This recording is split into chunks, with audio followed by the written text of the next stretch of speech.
It's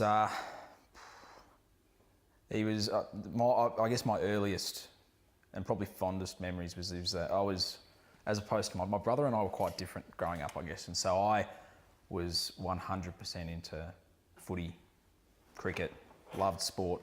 My brother not so much, and so Dad would take us along to Auskick when we were 4 or 5. And we'd go along there. I played junior footy from reasonably young age, quite a young age, probably 6 or 7 years old, and played down at Newstead where Dad actually knew the coach. I think he'd played footy or grown up with the coach, was all sort of in the area, and so basically it was sort of just growing up out on the farm.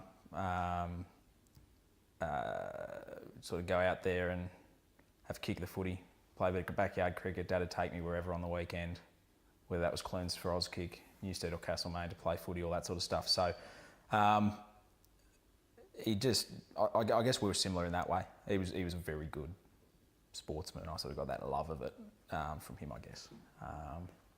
And so, yeah, he was a pretty regular old dad, really.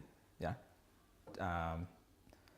Worked pretty hard during the week on the farm, and then Saturday was footy or cricket. We'd watch footy in the evening. He was a Carlton supporter, I'm a Collingwood supporter, so I don't know that went down all that well. I think Mum had a bit of influence there.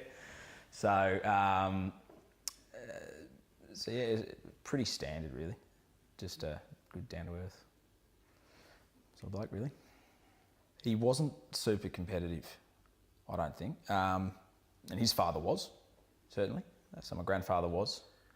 Dad was less so. And then I probably had that competitive streak a bit more than him. I think competitive with himself, but he was never one of those dads that would go pressure you or anything. Absolutely, the complete opposite. Whatever you wanted to do, he'd be happy to do it.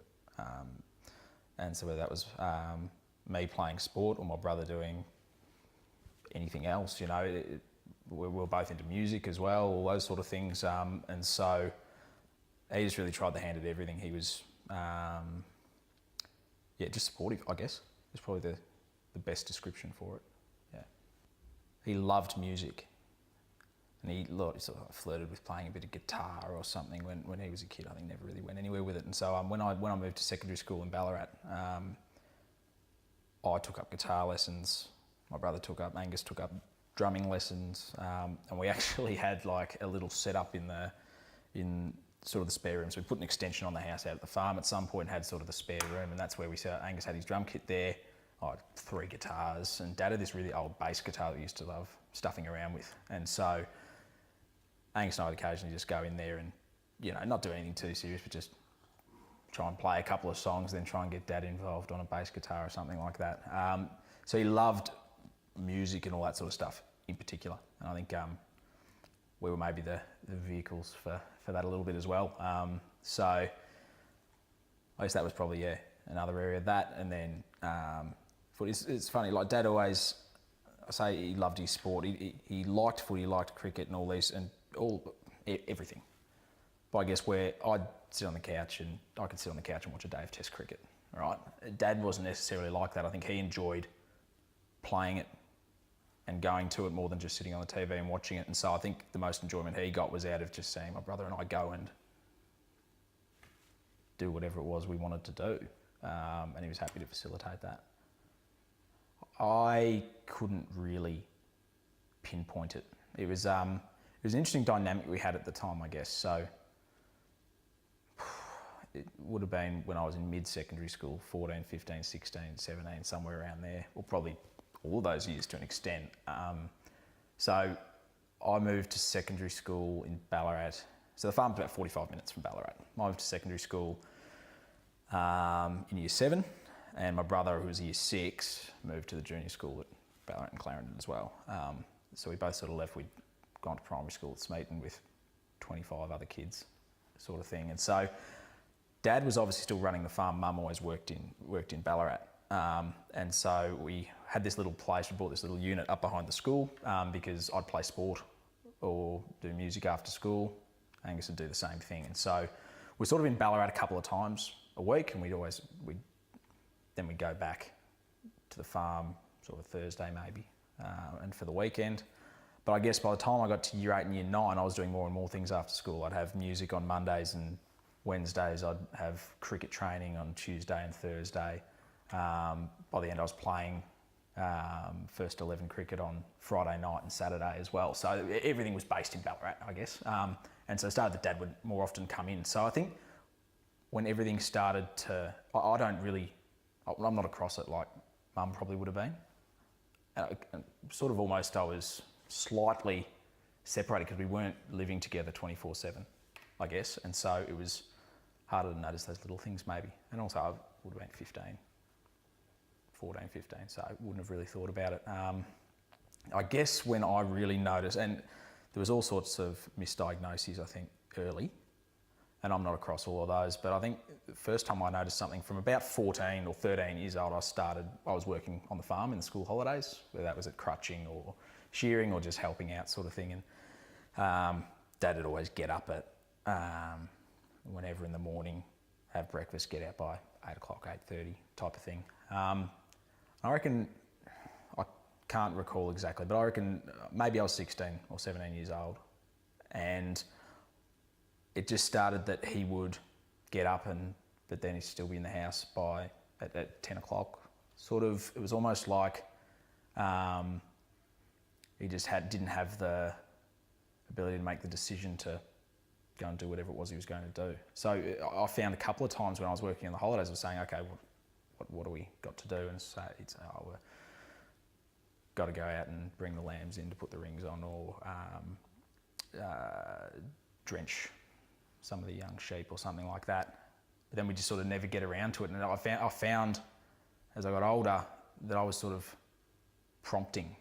So he'd go, this is what's going to happen, but I'd have to prompt for us to actually go and do it almost. And those were the first time, and I think everyone thought it was depression or something like that for a while, because it was sort of like, he was always very much across everything, a very intelligent man as well, and very good at what he did, very good at working the farm. But I guess he just lost something along the way there, that drive maybe, but it is one of those things you can't really pinpoint, I suppose. But that was probably the first time I really noticed something, was when he was, just changed sort of that routine, I guess. We knew something was wrong. By the time it got completely, black and white, this is what it is, this rare frontal lobe dementia that, affects people much younger than, say, Alzheimer's does. I think it was relief to an extent because we knew. Because it was always just like, well, what's going on? What's going on? We think it's this, we think it's that.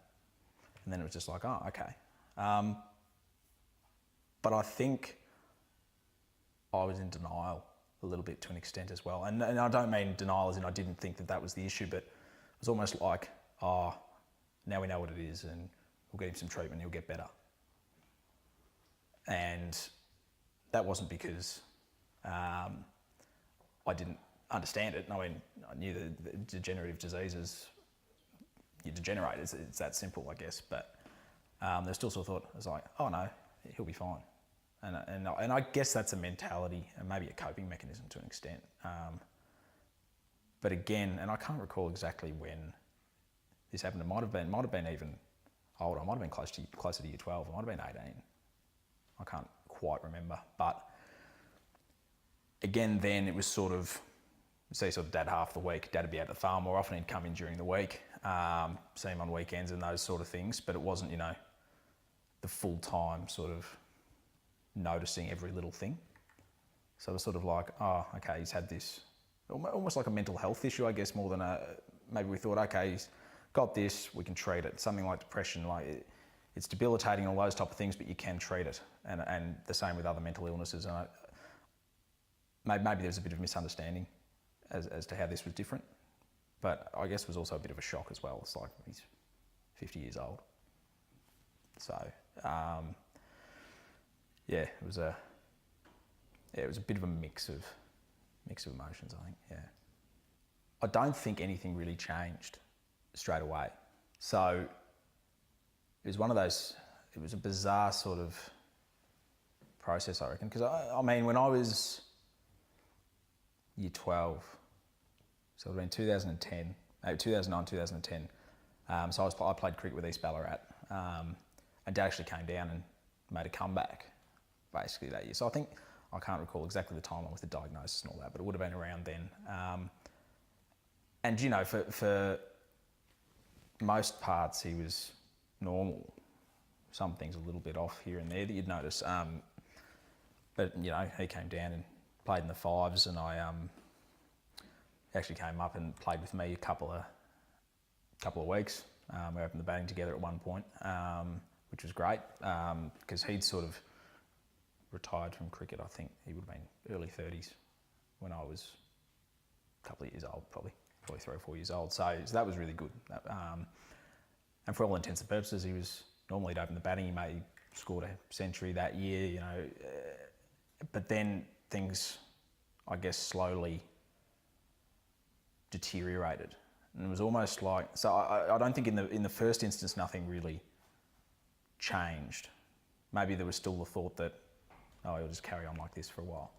I guess but then all of a sudden there would be a more significant drop, I suppose. And maybe we're comparing, so my grandfather had Alzheimer's, and I think he was diagnosed a long time before it got bad. It was a really slow moving one, and I think with Dad it was much faster than we expected, and so that was a bit of a shock. So I guess by that point my role didn't really change all that much. It was still reasonably normal, and then I moved to Melbourne, and so that put up a whole different set of challenges, I guess, because I sort of, you know, see him every month or so, see Mum and Dad every month or so, but then occasionally then you would notice things, you'd notice differences potentially each time, because you went there every day to see it gradually, and you'd go back and go, oh, something's changed. So it did. I remember coming back, and so after my first year of uni I lived on res in Melbourne, and so we moved back for the summer, and so I came back and played cricket here, and I guess all those sort of, he wasn't a hell of a lot different then. There were certain things you could pinpoint, but by and large he was sort of similar. But then I guess at the same time it affected his personality first, as opposed to, I guess, Alzheimer's, which is sort of just a memory thing. And so that was, he did sort of change there. And so I guess maintaining the relationship wasn't hard. It was just the same as it always was, I suppose. But yeah, I guess it's a hard one. I feel like it was a long time ago that I really had my dad. So, and that was probably 2013, 2014, so probably 3 or 4 years ago. He'd moved from being himself into being someone who genuinely succumbed to the disease, I suppose.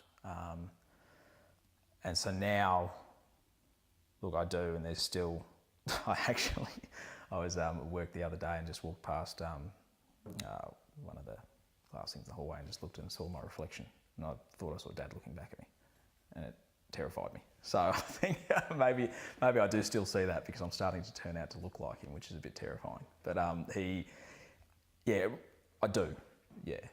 But it is harder and harder every time to remember. And I guess the thing is, he's been, for me, much the same for the last couple of years.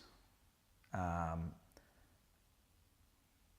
you know, sort of the best part, I guess, is it does seem still, even now, when we go in and visit him, there is that recognition in his mind, like he knows who I am.